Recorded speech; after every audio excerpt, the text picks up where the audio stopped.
Well, good evening. Thank you. We welcome and appreciate your presence at this meeting of the GRPS Board of Education. We respectfully request that you turn off your cellular phones and refrain from clapping, cheering, or making audible comments. We do offer anyone the opportunity to make a formal public comment during the designated times on either agenda items or non-agenda items if you wish. And there are public comment cards as you enter the auditorium on both tables. And if you do complete one, our board assistant will pick them up and your comments will be limited to 3 minutes. Otherwise, can you join me for the Pledge of Allegiance? To the flag of the United States of America and to the republic for which it stands, one nation, under God, indivisible, with liberty and justice for all. Ms. Brown, will you please call the roll? Yes, Ms. Shockey? Here. Mrs. Williams? Dr. Baker? Here. Ms. Davis? Here. Dr. Flores? Present. Ms. Grant present, Ms. Lewis? Here. Reverend Matias? Present. And President Ross. Here. And may I get a motion to approve tonight's agenda? So moved. Support. All in favor? Aye. Any opposed, same sign? There being none, we have an agenda. Thank you very much. We will start with our celebrations. President Ross and members of the board, we have a couple of celebrations for tonight that I'll present to you. And the first one comes from Ms. Maggie Malone, and she will bring forward information related to our Smart Art Top 10. Thank you, Dr. Mitchell. Thank you, President Ross and Board of Education. It is very exciting to be here today with you to again celebrate our artistic scholars and our Smart Art program. You may recall from previous celebrations that Smart Art stands for Students Making Art with a Renewable Theme. This is the 9th year of our partnership with Consumers Energy and Art Prize. And I'm excited, very excited to continue this and deepen the partnership with each of the organizations. And here's some work from our amazing student artists. And again, partnership with Consumers Energy and Art Prize. The work goes through 2 rounds of jurying. This year we had 41 entries from scholars from all of our secondary schools. Students grades 9 through 11 enter. This program broaches 2 school years, so this way they end up as seniors. Prizes range from gift certificates to iPads, MacBooks, and ultimately a college scholarship, which is greatly appreciated and life-changing to the scholar that receives it. So we're really, really excited and appreciative of this. Work is juried in 3 different categories. One is the work, so the art, and the construction. The other piece is the theme, so the connection to renewable and sustainable energy. Students write a statement explaining that part of their work. And then the third component is how they work together. How does that theme match the work? And then we have a People's Choice, and this year, everyone selected for Army Escalante, and her piece is The Source of Life, and Army attends Ottawa Hills, and the ranking of the top 10 go from 10th place to the first place, and we're celebrating The Story of Our Environment by Alexis Harriman from C.A. Frost. The Source of Life by Army Escalante from Ottawa Hills High School. Growing Renewables by Abigail Strand from City High Middle School. Dive Deeper by Ellery Younts from C.A. Frost. Sea Change, created by Logan Richter, GR Museum High School. Twin Sisters by Etten Marshall, another student from Grand Rapids Museum High School. The Time We Have Left by Tobin Venegas from Museum High School. By a Thread by Ivy Maynard, City Middle High. And the top prize scholarship winner this year was The Metamorphosis by Eleanor Broberg from City Middle High. So really, really amazing work. You can see the fine detail. Every year, to me, the most exciting thing is to see the growth in the artwork as well as the artist statement. There is a mini replica of the banner in the back of the room, so you'll see that list that up there, and it'll spend some time with us in the auditorium. If you would like to see the real one, it's on the side of the Consumers Substation, which is across from the former Bob on Monroe.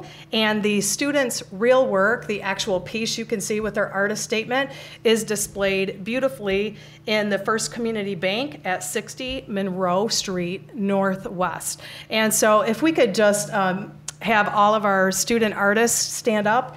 I know we've got Atten Marshall here, so really excited if we can give a round of applause.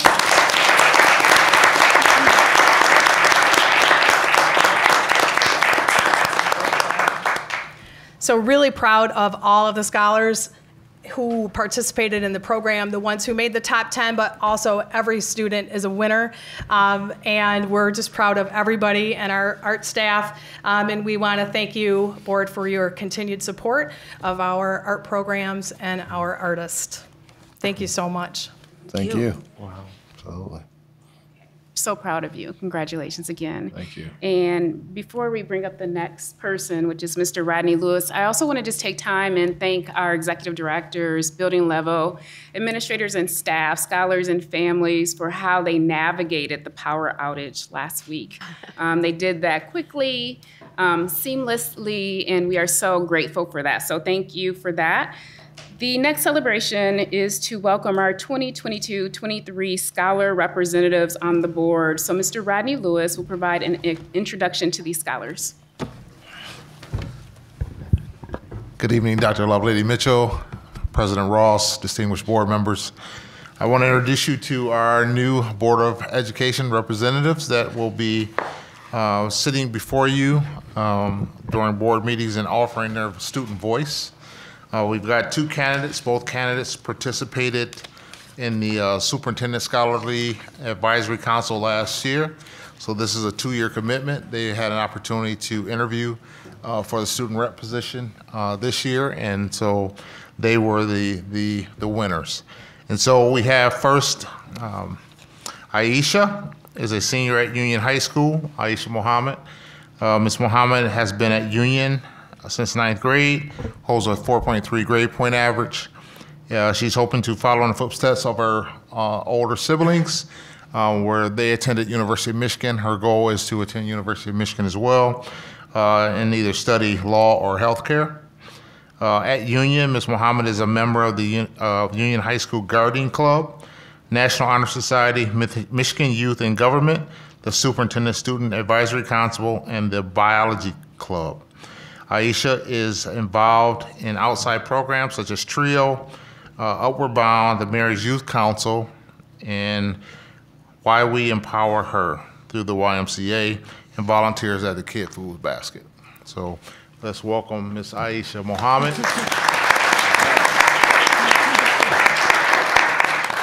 Our second representative will be Sammy Leggett. Sammy is a senior at Grand Rapids Montessori Middle High. He has attended Grand Rapids Montessori since 7th grade, and he holds a high grade point average. At school, he is the battalion commander of JROTC and the president of the National Honor Society. Sammy has also taken dual enrollment classes through Grand Rapids Community College since his junior year.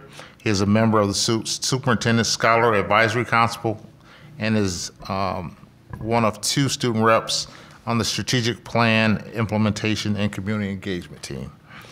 Outside of school, Sammy is the senior patrol leader for the Boy Scouts troops, number 258, and is working towards his Eagle rank.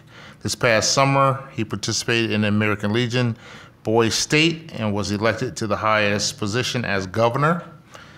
Sammy is applying to Howard University and hopes to major in political science and minor in pre-law.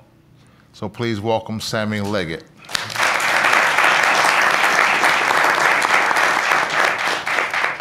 Thank you. Thank you. Appreciate you. Welcome aboard. Looking forward to your commentary and your involvement. Thank you very much, for sure. Guess that does move us to public comment for any board agenda items. And Ms. Anderson is checking the tables to see if we do have any for board agenda items. It looks like there are none. We have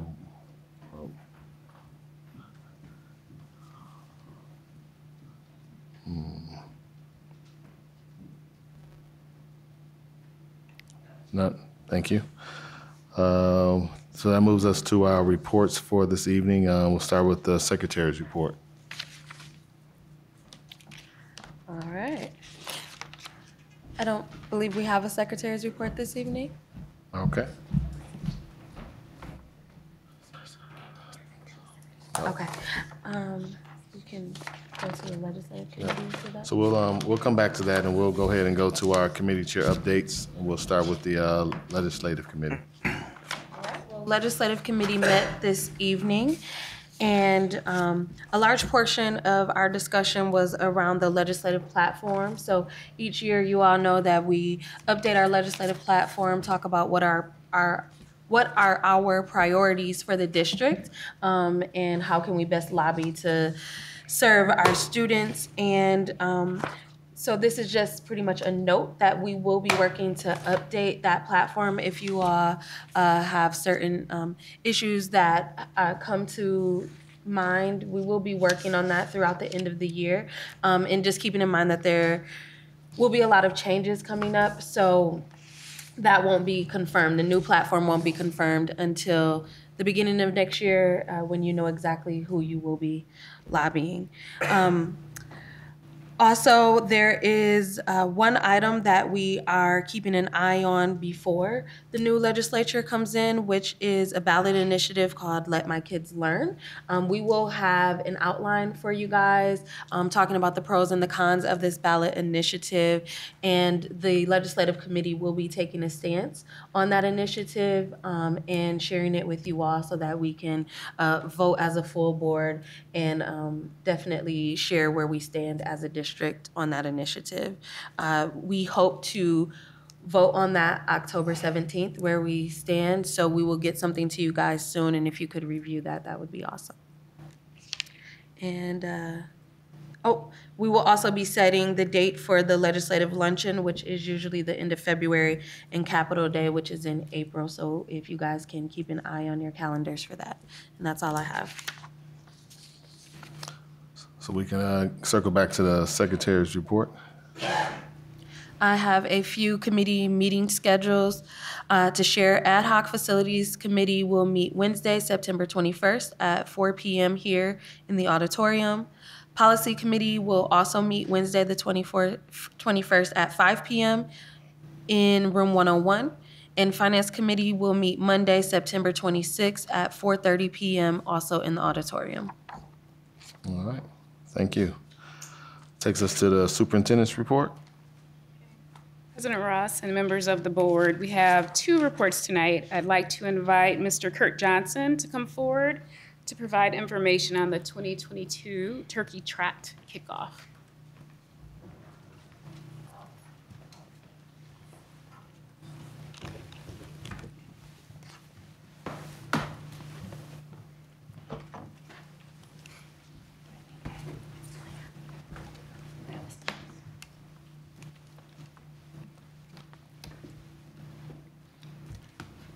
Julie to help us out here with some technology.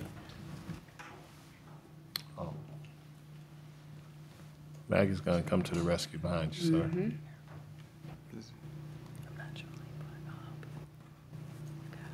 So while Ms. Malone is doing that, I will also say that we had the pleasure of welcoming almost a little more than 24 student teachers to the district last week in a cohort. And throughout the year, our staff will be pouring into them. They were big smiles and excited to be with us, and it was a joy to interact with them. Looks like Mr. Johnson is up, so I'll pause. We want to thank you, President Ross, Dr. Lovelady Mitchell, and other distinguished board members If you see me around this time of the year, you know what time it is. What time is it? It's Turkey time. It's turkey time. All right. We're excited about celebrating the 30th anniversary, and you'll hear more details about that. We have over 400 people registered already. And with me this evening, I have some very special guests that I want to introduce, and you will hear from them momentarily. So I have with me, right next to my right, Holly Visser, and you may have heard her name in the community before, associated with Girls on the Run. Well, she's joined on board with us now as my co-race director. So we're really appreciative of that. And then also a longtime friend now here, 9 years, Jessica Iloff from Blue Care Network. And she made it all the way from the east side of the state through all that traffic and made it here in the nick of time. So we appreciate her as well. But we want, not a second to spare. So we want to share with you a PowerPoint presentation on what's going on with Turkey Trot this year as we celebrate 30 years. 30 years, this race is older than some of you on the board. Many of you. Just think about that. So what we're going to do is just take a quick look back at how we got here, share some highlights from last year, and then talk about some things that we're looking forward to doing for the 30th anniversary there. So we look back all the way back to 1992. So my predecessor shared with me a story about how they got started with this race with a group of runners, about 40 or 50 of them at Riverside Park. And really didn't really have a total structure, but just some interested folks in running on behalf of this particular case for Grand Rapids Public Schools. They had about 40, 50, they had to use the headlights of the cars to fill out the registration forms, you know. That's how far we go back with this. Then moving forward, they kind of grew to a couple hundred folks. When I got involved with it at Calvin College, we had about 236 runners at that time. And we thought we wanted to change the message, and we brought the message around not just running, but health and fitness and wellness. And so when we did that, the numbers started to grow exponentially every year. And so moving forward with that, we had a partnership in the city, with City of Grand Rapids, We Are GR, and we thought it would be a great time to partner with them, Park and Recs, and bring the race off the campus of Calvin College and Cornerstone University downtown Grand Rapids to showcase some of the things that were going on there with our partnership. So we kicked off a campaign called Taking It to the Street, and we brought the race downtown, and it continued to grow tremendously. Then come along 2013, and our message got out about our health and wellness focus, and Jessica Iloff and her organization joined up with us to help us broaden that message, and the numbers continue to grow.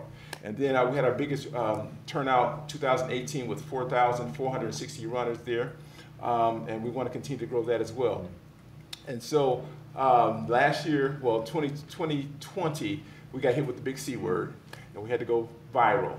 But what we noticed is that even though we didn't have the big numbers in terms of participant, our sponsorship stayed steady. So we had about the same sponsorship dollars that we did in our other races there. And so if you see in the corner there, you see a person in the corner there, Kristen Babinski, which is one of our PE teachers, outstanding PE teacher at Harrison Park Academy, who has attended all of the races, and she has all of the shirts to prove it.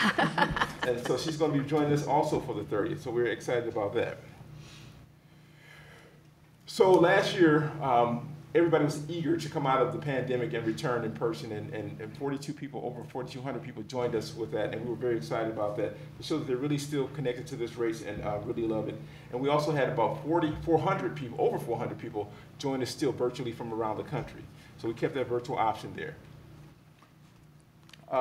The skillful communications teams of Grand Rapids Public Schools and C4 PR put together a PR tour for us that had us here, there, and everywhere.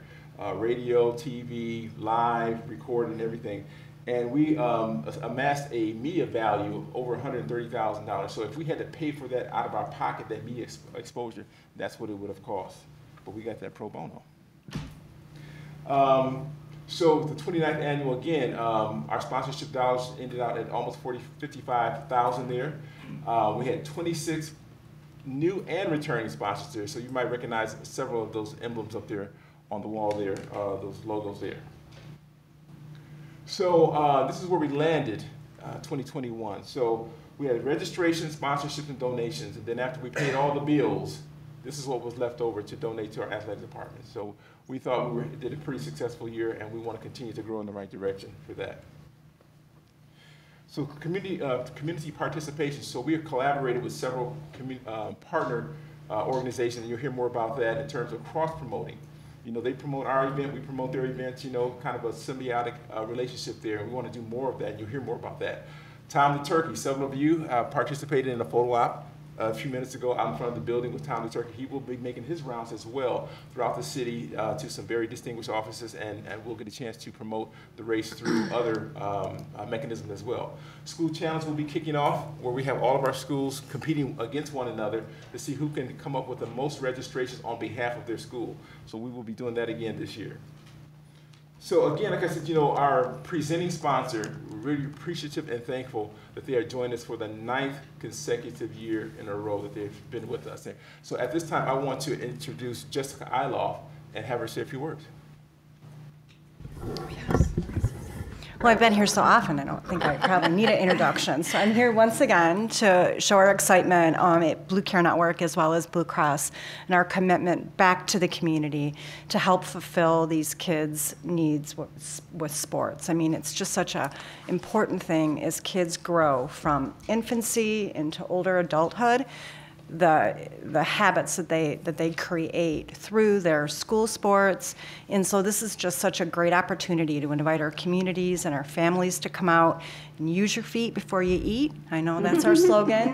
And it is. It's just such a great way to get families together and fulfill our kids' needs in their sporting events as well. So that's why we're here again. It's great to be here. Thanks. And we thank you. Also, we're, like I said, you know, trying to expand our reach with the race and grow the race in the right direction. And so with me today also we have our co-race director, Holly Visser, and she's going to share with you some of the features that are going to be new around this year's race. Hi, this is exciting. Well, I'm really privileged to be here. I come from a history of gazelle sports and leading races, and so this is a sweet spot for me, and really exciting to get to do this again as part of my role with the foundation. And so far we've already got a lot of cool things underway.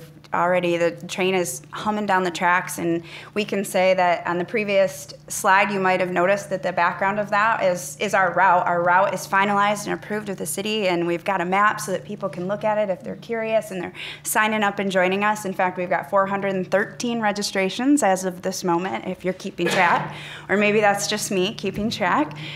So that's exciting news to share. And we've got just some really intentional goals as a foundation for this event. We want to see it. It has such a great opportunity to grow. It's already been kind of doing this growing thing all on its own, and if we really love on it well, we know we can just blow it out of the park, and that's really what we intend to do. So already starting to think through how we engage our alumni as an organization, but particularly through this event and sports.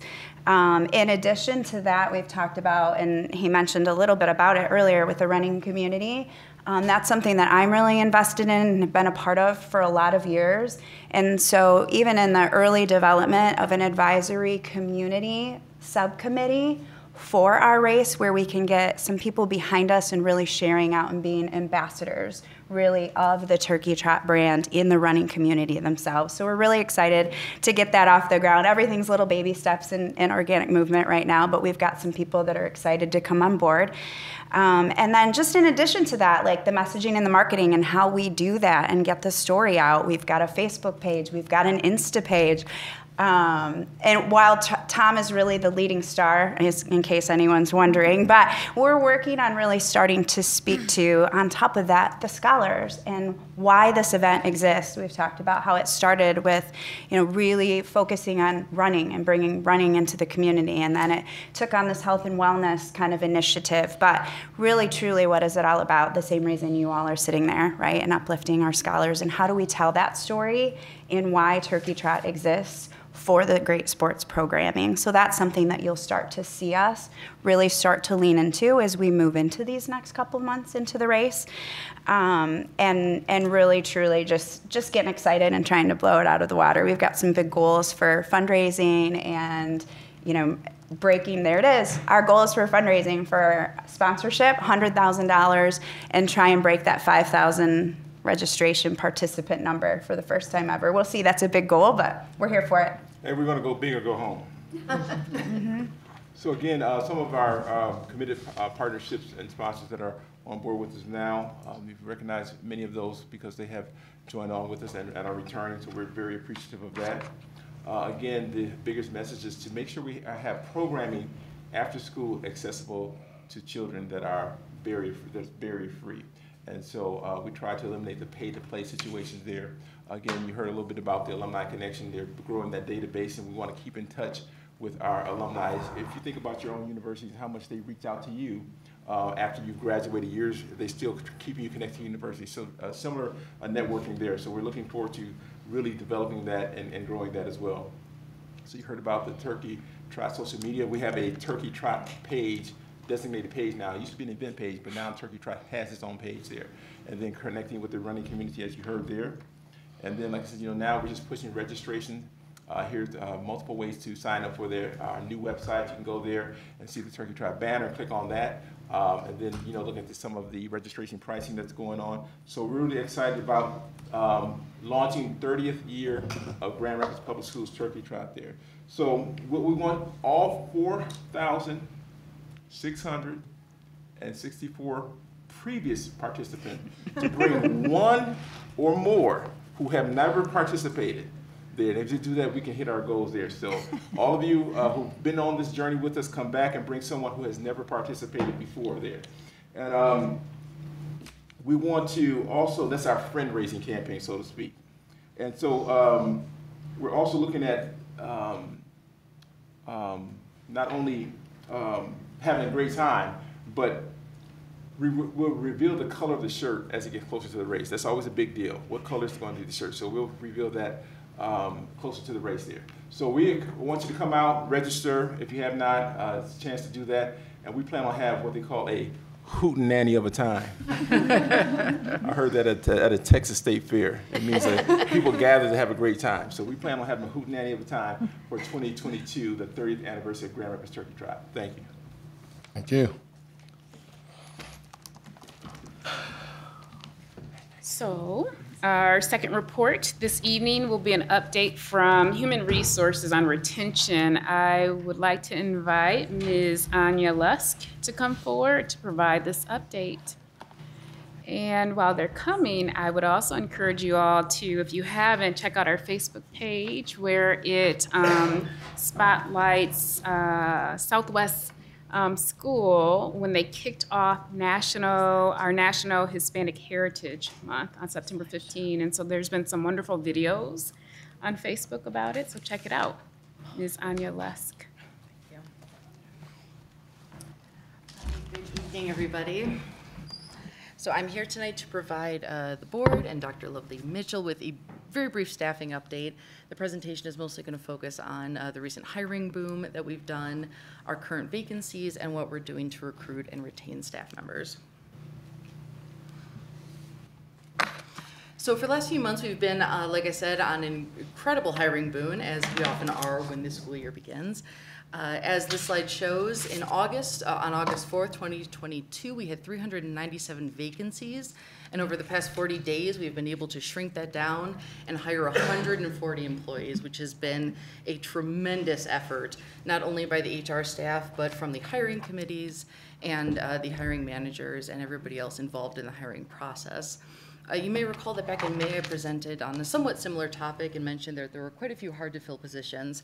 At that time, unsurprisingly, the past 4 or 5 months have not changed much. They are still our hard-to-fill positions and include nurses, school social workers, psychologists, childcare workers, paras, and then teaching and special education, math and science, as well as custodians. So your next question might fairly be, well, Anya, what are you doing about it?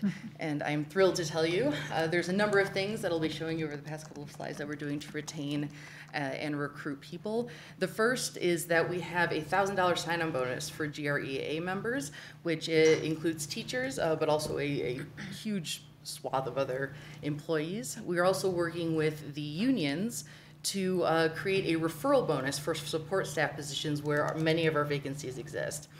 And what that would include, hopefully, would be a $250 referral bonus, not only for the employee who refers the new employee, but also for the employee who comes. And that would be paid out over approximately 60 or 90 days after the employee is hired. We've also rather dramatically increased our substitute teaching rate for daily and long-term substitutes. And we've increased salaries for GRE members and, in fact, every employee across the board over the past year. We've also taken a couple of kind of unique steps towards trying to recruit. For example, we are now paying for fingerprinting for all new hired employees. It can be quite a significant barrier. It's a cost of about $65 for some employees. So we've been covering the cost of that. We've also been paying for substitute teaching permits for support staff in our buildings to help fill some of the teaching vacancies that we have. In addition, HR has been working with Mr. Larry Johnson to obtain a fingerprinting machine to have right here at GRPS, which would just be an incredible boon, not only for those in the community who might need their fingerprints done, but also for our own employees, so that they don't have to go elsewhere to get them. So part of trying to recruit and retain is simplifying the hiring process. And not unlike many big governmental entities, we are the 8th largest school district in the state, there are some parts of our hiring process that can be eliminated or at least cut down to try to retain people while they're going through it. And so we've done a couple of things which I've listed here. For a while, we had a teacher screening tool called the Haberman, which we used to assess teachers. It turned out that it really didn't provide us with the information we were looking for, and we weren't really utilizing it. And it also was somewhat of a barrier, and it kind of created a logjam in the hiring process, so we've cut that from our process. We've also given teachers the option to present lesson plans instead of demo lessons. Because demo lessons require significantly more effort, and not all of the hiring managers were interested in seeing them. And we're leaving it to the candidates to decide which one that they'd like to do. We're also sending out contingent offer letters to new employees. So once they've been chosen as the specific candidate for position, we still have to do background checks and fingerprinting, which can take some time. And so what we've done is we've sent out contingent offer letters letting them know, hey, we want you, we'd love for you to come, pending your references and your background checks, please consider yourself hired. And we found that people are staying through the process through that. So there's a number of other measures we're doing as well. We now, due to the new laws that have come out, we are now rehiring retirees who are happy to be back with GRPS. And we're actually doing something that's rather significant and new for GRPS, is that we're actually starting to work, we're about to be working with a third-party company to get visas for employees that live out of the country, and this is especially great for Spanish-speaking individuals who might want to come to America to teach. Unfortunately, there's only a very specific number of J-1 visas that are issued every year by the government, and this year we're out. So we missed this year, but we've contracted with a company to start doing this for the next school year. We're also working with Teachers for Tomorrow for alternate routes to becoming a teacher, seeing if maybe GRPS can become a testing site for the ETS employment test for paraprofessionals. And then we're also working with the unions to find some staffing from third-party companies. And we've been successful with psychologists and nurses, and we're also looking at teachers and CCWs. So something that Dr. Lovely Mitchell mentioned earlier was that we have a very robust student teaching program this year. And we actually have 58 student teachers in our buildings right now, which is 20 more from last year. And this was due in large part to the fact that we were offering a $10,000 stipend. Unfortunately, fortunately for everybody else, but a little bit unfortunately for us, once we started advertising that stipend, Governor Whitmer stepped in and offered $9,600 for every student teacher. So I don't know how successful it'll be next year, but it was wildly successful this year. And I know that my recruitment manager, Adriana Almanza, is also doing these monthly workshops, which is what Dr. Lovely and Mitchell mentioned earlier. We're getting the student teachers together, giving them some PD, discussing their experiences with them. And the one that was hosted recently, I heard was just overwhelmingly positive. The student teachers are having a great time. They're loving what GRPS has to offer. And we hope that once they are done with their internship, they'll come to stay. We also have a very specific student-teacher on-site interview day where we give a kind of preferential treatment to the student teachers here, hoping that once their internships are done in December, that they'll come and stay with us come January as actual teachers. All right, we've also been doing quite a bit of advertising and marketing in a very new way that GRPS hasn't really seen so far. We've significantly increased our budget for marketing and advertising because we know that in order to retain the talent that we want, we're going to have to start posting on some paid websites like Indeed and LinkedIn, and we've been doing that, or we're starting to do that now that we have the increased budget. We also work with a slew of hiring partners and post on external job sites, all of which are available there. We also work very closely with the communications team, who posts on social media the positions of the week and typically involve our more hard-to-fill positions. We're also doing geo-targeting, which I have tried to get my recruitment manager to explain to me about half a dozen times now. I'm still not entirely sure what it is, except that it's very specific advertising for specific people. So we figure out who it is that we want to advertise to and try to get that done. We're working with a third-party advertising company specifically to do that. And as always, we're working with colleges and universities to get student teachers and create pipeline programs. All right, are there any questions? I have a question about the substitute teacher certification or certificate. I want to make sure I heard that correctly, that are we paying for, is that what you said, we're relieving that cost? Yes, we're relieving the cost. So under the law, right? For support staff. For support staff. So under the law right now, support staff, as long as they have meet some requirements, they have a bachelor's degree and a couple of other things, they can actually become substitute teachers.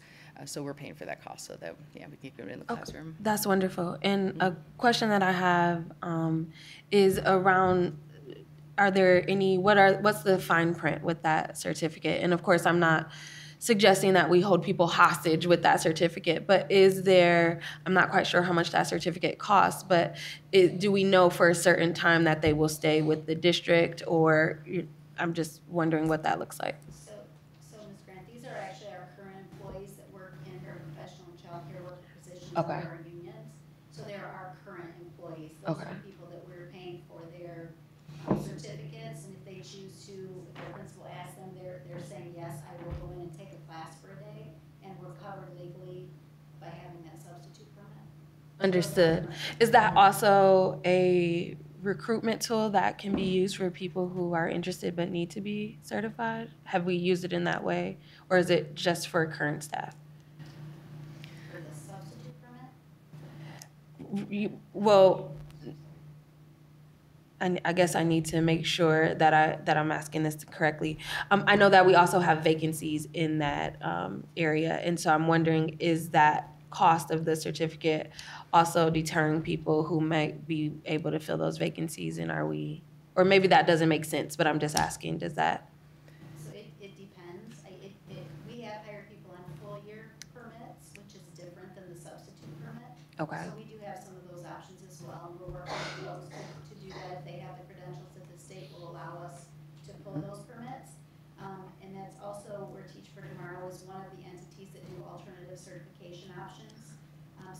I've met with them last week. We're learning more about their programming, and they are also assisting people that want to become teachers that have not gone that route to come up with an alternative way to become a certified teacher by either getting a full year permit or taking and passing the MTTC teacher test.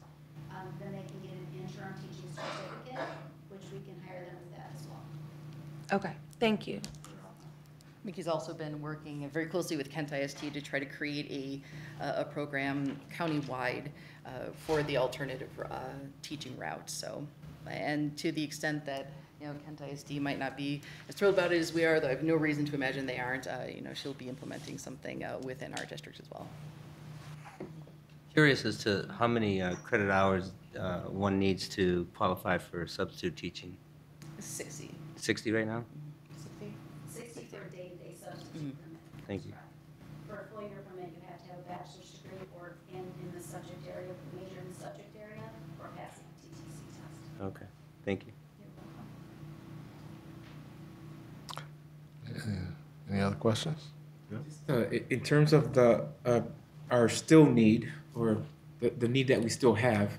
So 279 teachers short. No, that's total vacancies, and it's actually mostly support staff. Okay. I just wanted to clarify that. Yes. Great. All right, thank you very much, Ms. Lester. Thank you. Takes us to our action items for this evening. First up is the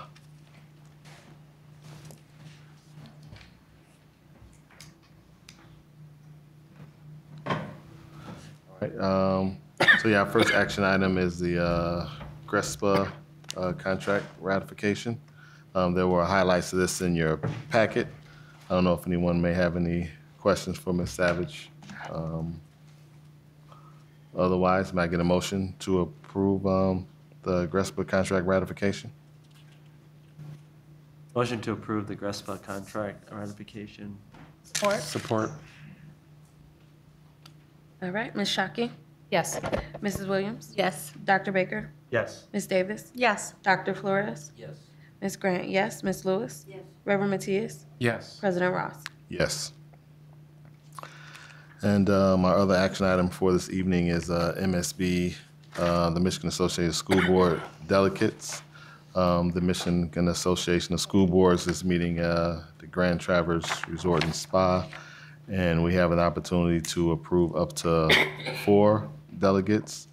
And we need to do that by the end of this week. That meeting will be on Thursday, October 20th. So I guess we can start to see if we have any volunteers, or Yes, you do. You have one. we have at least one. It's in Traverse City this year, so. Yes, it is. What is the date of that?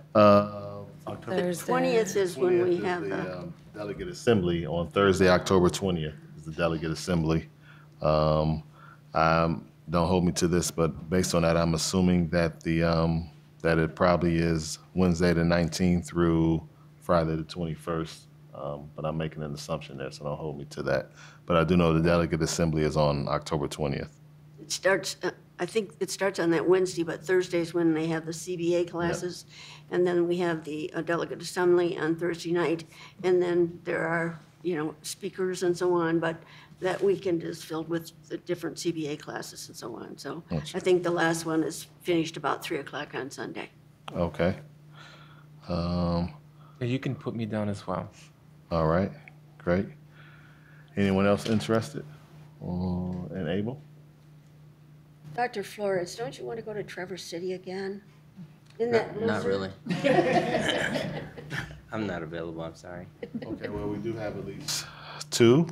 I And when guess do we need to close it out by? we need to close it out by this Friday, the 23rd. Delegates must be certified and submitted by Friday, the 23rd. So I guess we will go ahead and call the roll for Ms. Downs-Lewis and Reverend Matthias. And if someone else is interested, let us know prior to the 23rd, and we'll take some action to determine how to get that, get you certified and submitted. We're going once, going twice? I'm sorry, I didn't hear you. No, I was just trying to see if there was other interest. Oh, okay.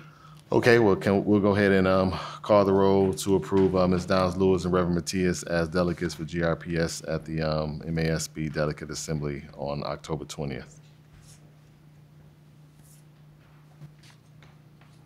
Second? Do we need a second? Oh, Okay. I'll make it Motion that we approve our representatives to go to Traverse City Resort. Support that. All right, Ms. Shockey, Yes. Mrs. Williams? Yes. Dr. Baker? Yes. Ms. Davis? Yes. Dr. Flores? Yes. Ms. Grant, yes. Ms. Lewis? Yes. Reverend Matthias? Yes. President Ross? Yes. And I believe we had Ms. Andrews was in the audience from the GRPS Foundation. Thought maybe she might want to give an update, but maybe she has left, so we'll move on then. It takes us to our consent agenda grouping. May I have a motion to approve this evening's consent agenda grouping? Motion to approve the consent agenda grouping. Support. All right, Ms. Shockey? Yes. Mrs. Williams? Yes. Dr. Baker? Yes. Ms. Davis? Yes. Dr. Flores? Yes. Ms. Grant, yes. Ms. Lewis? Yes. Reverend Matias? Yes. President Ross? Yes. Okay, we do have one public comment card for our non-agenda items. I'm gonna call Carrie Clark down. Carrie, please know that public comment is limited to 3 minutes per person. If you could state your full name before providing your comment, then we'll start a timer that you see behind me to the right. And again, at 3 minutes, and know that your time has passed. Unfortunately, we won't be able to respond directly to any of your comment, but concerns will definitely be brought attention to the appropriate staff. My name is Carrie Clark. Dean Transportation must be fired. In 2019, I wrote every member of the board I could find an email for, detailing my son's horrible experiences with Dean. In his first year of school, the thing he was most looking forward to was riding a school bus, but we had to scramble for the first 2 weeks to get him rides because Dean wasn't ready for him. Then I frantically waited for him to come home 30 minutes late, not knowing where he was, not realizing it is a regular occurrence for the bus to be late and not get any notice. 3 years later, they have more technology, but still have not met the requirement of getting kids to school or home safely and on time. This year, despite me sending information far in advance, knowing it would probably be an issue, my 7-year-old son was dropped off at our house after school and walked a mile to his daycare, even though the transportation letter Dean sent us gives us the daycare's address. Thankfully, the bus driver thought to call us and tell us where he was, even though we weren't around, because my son knew where he should have been dropped off and told her it wasn't right. Our son's story is mild compared to some. Kids are dropped off at wrong or new stops without any warning often. Kids are left at schools when connectors leave without them and have to call around to find a ride. Kids miss their sporting events because they don't show up. And kids' IEPs are ignored. This is dangerous. It is serious. And we cannot expect our children to shake off these traumatic experiences because the adults who are supposed to protect them cannot figure out a better way. These are our vulnerable babies we entrust to strangers because we have no other choice. It is not the pandemic, and it is not simply a staffing shortage because it's the same issue as 3 years ago and probably before that, but my kid wasn't in school then. It is the inefficiency of Dean's whole way of operating. We need to take our busing back, which it probably sounds impossible. I understand there's a lot of barriers to that, and we have a tight budget. But I also know when something is made a priority because the alternative is traumatizing and injuring our children, there is a way. I believe you can find a way, and us parents will be behind you 100% because I know I'm not the only one who's fed up and wants change. Thank you. Thank you. Ms. Anderson, we have any other cards? No. Okay. Well, that moves us to superintendent's comments. All righty, we will go to our board member comments. Dr. Baker, may we start with you so you can set a great example for our student representatives. Well, I would try to say this without breaking our protocol, but that was a good model public comment. So anyway, with that, I'll stop. Thank you. Thank you. Ms. Davis? No comment. Dr. Flores? No comment. Ms. Shockey? Just another huge welcome to our student representative, scholar representatives to the board. We are so delighted that you're here and hope that you feel that our district is prioritizing your voice. So can't wait to hear more from you. Welcome. Well, let's see if you can hear something from him now, Ms. Muhammad. Would you like to offer any closing comments this evening? Don't feel compelled, but you like to offer any closing comments this evening? No? Okay. Mr. Leggett. I'm just honored to represent the district and the students especially, and I can't wait to do great things. Great, thank you. Reverend Matias. It was incredible to see the artwork. I mean, every year it seems to get better. Our students are not just putting their art out there, but they're actually thinking about how they can make an impact because it is so publicized, so I appreciate that. And again, in regards to public comments, really appreciate our parents taking that risk to bring these issues before us. Thank you. Yeah. Ms. Downs-Lewis. Yes, I'd like to welcome you to the board. Look forward to working with you. I'd also like to comment about the Hispanic Heritage Festival that was held at Southwest Academy this last week. It really was great to see all these kids marching around with their flags of their country of origin, and the excitement and the people in the neighborhood coming, and the enthusiasm of the kids and of the community. So I enjoyed that. Thank you. And Ms. Grant. Welcome as well. I'm excited to get to know you all and hear your input on the board. And I just want to give a formal invite to all my colleagues. I look forward to seeing you guys at Turkey Trot. We can run together, we can meet up. You'll probably beat me, but I would love to see you guys out. I'm excited about being back full-fledged in person this year. Thank you. No comments from me, and that adjourns our meeting for this evening. Thank you all for being here.